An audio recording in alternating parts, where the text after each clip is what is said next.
दावा है कि वो चीन के हाइनान प्रांत से रवाना हुए, उन्हें दक्षिण चीन सागर और हिंद महासागर को पार कर अरब सागर में पहुंचना है, क्योंकि खबर है कि ईरान, रूस और चीन का साझा युद्धाभ्यास स्ट्रेट ऑफ हॉर्मूज के नजदीक होगा। स्ट्रेट ऑफ हॉर्मूज गलियारा तक जाने के लिए ओमान की खाड़ी को पार करना पड़ता है, जबकि ओमान की खाड़ी में ही अमेरिका ने अपने एब्राहम लिंकन एयरक्राफ्ट कैरियर को तैनात कर रखा है।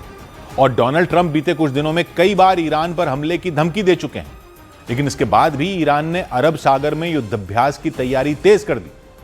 ईरान और उसके सहयोगी चीन और रूस की इस ड्रिल को अमेरिका के लिए कड़ा संदेश माना गया, क्योंकि दावा है कि रूस और चीन ने इस ड्रिल के जरिए यह बताने की कोशिश की कि ईरान अकेला नहीं है, यानी अमेरिका ने उस पर हमला बोला तो रूस और चीन कंधे से कंधा मिलाकर उसके साथ खड़े रहेंगे। अल जजीरा के मुताबिक ईरान, रूस और चीन की सेनाएं आसमान और समंदर में दुश्मन को मार गिराने का अभ्यास करेंगी। दावा है कि इस ड्रिल में घातक युद्धपोतों से लेकर तबाही मचाने वाले लड़ाकू विमान और हेलीकॉप्टर भी शामिल होंगे और तीनों देशों की सेनाएं एक साथ अपनी ताकत का प्रदर्शन करेंगी। ईरान के नजदीक ये ड्रिल ऐसे समय पर होगी जब अमेरिका ने बीते कुछ दिनों से वहां बड़े पैमाने पर सैन्य तैनाती की हुई है। ट्रंप के आदेश पर परमाणु ऊर्जा से चलने वाला aircraft carrier Abraham Lincoln Iran की चौखट ओमान की खाड़ी में डेरा डाल चुका है।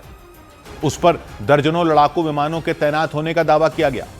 यही नहीं, एब्राहम लिंकन के अलावा भी ट्रंप वहां दूसरा एयरक्राफ्ट कैरियर भेजने का ऐलान कर चुके हैं। इसके साथ ही पश्चिम एशिया में मौजूद सभी अमेरिकी सैन्य ठिकानों को भी अलर्ट रखा गया है। और इस सब के बीच ईरान को धमकाने का कोई मौका वो नहीं चूक रहे, और तो और ईरान भी पीछे हटने को तैयार नहीं दिख रहा। इस बीच आशंका जताई गई कि अमेरिका और ईरान में बढ़े तनाव के बीच रूस और चीन का ईरान के साथ ड्रिल करना बड़े खतरे को न्योता दे सकता है, क्योंकि वेनेजुएला में सेना भेजने वाले ट्रंप कब किस बात पर भड़क जाएं, इसका अंदाजा लगाना मुश्किल हो गया।